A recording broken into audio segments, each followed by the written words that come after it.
Le Duo Day, c'est une journée nationale qui permet aux entreprises d'accueillir une personne en situation de handicap afin de pouvoir lui montrer un petit peu la vie dans l'entreprise et surtout de faire tomber tous les préjugés qu'il peut y avoir face à une situation de handicap. J'ai choisi de participer aux journées du Duo Day pour accompagner les personnes en handicap, pour leur montrer que la vie professionnelle que je mène peut leur convenir aussi. Participer au Duo Day, ça permet du coup de confronter d'autres réalités. Duo Day, c'est surtout pour se renseigner sur une possibilité de travail et la curiosité aussi. Ça m'intéressait de découvrir un métier. Quand j'ai su que cette année, il y avait le groupe qui renouvelait cette expérience, j'ai souhaité vraiment insuffler cette expérience à mon équipe et ça a marché parce qu'on a réussi à former 2 beaux Duo Day au sein de l'équipe de la réception. Des compétences, j'en avais déjà un petit peu en informatique et je vois qu'on en fait. Alors, Ce que ça m'a apporté, Duo Day, c'est que malgré mon âge, je n'ai pas tant d'assurance que ça.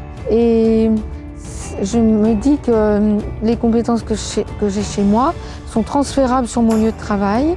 La partie accueil et relationnelle me conviendrait totalement. Ce Duo Day m'a apporté de la confiance en moi pour montrer les connaissances que j'ai à une personne. une opportunité et puis la découverte d'un autre aspect du relationnel.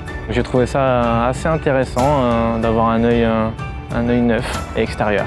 On ne doit pas être sensibilisé que sur le fait que la personne a un handicap. Je pense que Eric, si on ne me dit pas que c'est un Duo Day et qu'on me dit que c'est un nouveau collègue, je ne vais pas forcément y penser et je ne vois pas en quoi il serait moins compétent que quelqu'un d'autre. C'est pas quelque chose qui saute aux yeux au final, faut vraiment y faire attention. L'objectif de cette journée, c'était également de permettre à des personnes en situation de handicap de leur faire découvrir un métier afin qu'elles puissent prendre confiance et vraiment, pourquoi pas, découvrir une vocation. Si j'avais un message à passer à mon duo ou à l'équipe présente, c'est qu'ils sont très sympathiques et ils expliquent bien. J'espère pour lui que ça l'a en tout cas ça l'a aidé. Il a une idée un peu plus claire si ce travail au moins de réceptionniste l'intéresse ou non en hôtellerie.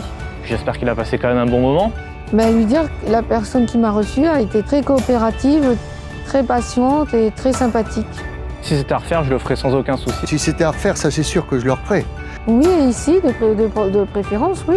Le projet professionnel, je pense que je vais voir avec Pôle emploi pour essayer de rester en contact avec Pierre et Vacances. C'est une opportunité qu'il ne faut pas laisser passer. J'envisagerais de demander à chercher des emplois dans le domaine de l'accueil.